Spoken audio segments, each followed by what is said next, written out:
नमस्कार, are live में आपका स्वागत है। मैं नीरज भटनागर आप सभी स्वागत करता हूँ। इस समय हम बजट को लेकर बात करेंगे। सर, आपका नाम क्या है?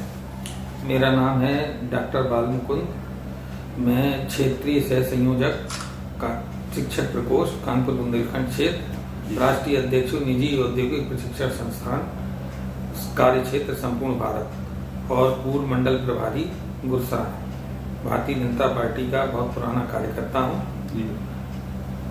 सर, जो बजट आया है उसको लेकर आपका क्या कहना है? सर, 2025 का जो बजट प्रधानमंत्री नरेंद्र मोदी जी व वित्त मंत्री निर्मला सीतारमण जी ने पेश किया है, वह बजट नए भारत के निर्माण में और विकसित भारत के निर्माण में एक बहुत बड़ा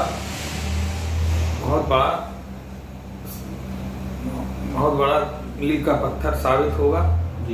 इस बजट में सबसे बड़ी उपलब्धि गरीबी और मध्यम वर्गीय परिवार के लिए सरकार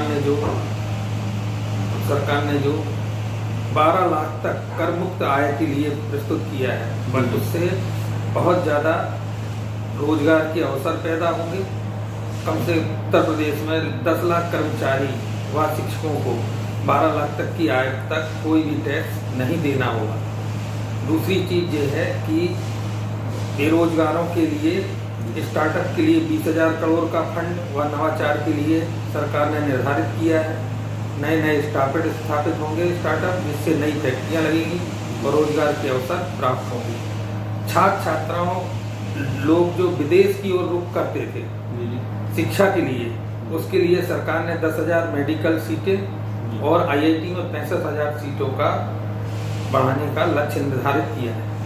सरकार ने विज्ञान के क्षेत्र में बजट को 86% बढ़ाया है और माध्यमिक स्कूलों में वैज्ञानिक सोच कैसे आगे डेवलप हो, इसके लिए उन्होंने 50,000 अटल टिकरिंग लैब की स्थापना की घोषणा की है। इससे बच्चों को नवाचार और विज्ञान सीखने में मदद मिलेगी। सरकार ने चिकित्सा के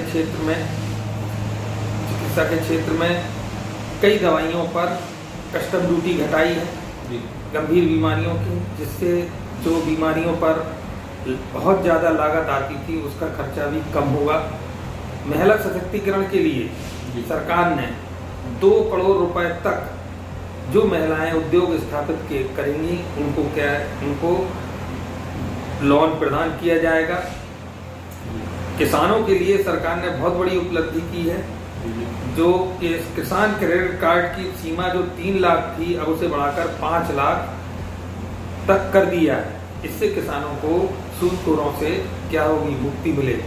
रक्षा के क्षेत्र में भारत अब विदेशों से टेक्नोलॉजी खरीदेगा। उस टेक्नोलॉजी को लेके नए उद्योग स्थापित होंगे और हथियारों का निर्माण होगा, जिससे बेरोजगारों को रोजगार मिलेगी और भारत हथियार के रूप में आत्मनिर्भर बनेगा और उन निर्माण हथियारों को विदेशों में भी बेचे जाएंगे, जिससे भारत की अर्थव्यवस्था में बढ़ोतरी होगी। परिवहन में नमो भारत ट्रेन, वंदे भारत ट्रेन की संख्या बढ़ाई जाएगी और जिससे यात्रियों को यातायात के साधन उपलब्ध होंगे। भारत में सड़क निर्माण में भी तेजी आएगी। भारत में बुजुर्गों के लिए जो 50,000 रुपए तक ब्याज में छूट थी अब उसे बढ़ाकर 1 लाख रुपए कर दिया है। सच में भारत एक नए विकसित भारत के रूप में 2047 के पहले ही नरेंद्र मोदी के नेतृत्व में और भारतीय जनता पार्टी के नेतृत्व में तैयार होगा और नए भारत का निर्माण होगा। सर, व्यापारियों को क्या फायदा है इस बजट से? व्यापारियों से सबसे बड़ा फायदा यह होगा कि जब मध्यम वर्गीय परिवार को 12 लाख की आय तक कोई कर नहीं देना पड़ेगा, तो जो 1 लाख रुपए या 80,000 रुपए की बचत होगी तो उससे बाजारों में खरीदारी बढ़ेगी, उत्पादन भी फैक्ट्रियों में होगा और व्यापारी की भी आय बढ़ेगी। व्यापारियों को कई जगह कस्टम ड्यूटी में भी राहत दी गई है, जिससे GST में भी कई जगह राहत दी गई है और मार्केट में कई चीज़ें सस्ती होगी, जैसे लेदर है, इलेक्ट्रॉनिक गुड्स है, LED TV है। जब सामान सस्ता होगा तो बाजार में खरीदारी बढ़ेगी और व्यापारी की भी आर्थिक स्थिति मजबूत होगी और नए भारत के निर्माण में व्यापारियों का भी एक सक्रिय योगदान रहेगा। मैं आर लाइव को बहुत बहुत बधाई देता हूँ कि जिन्होंने मुझे बोलने का अवसर प्रदान किया। Thank you sir.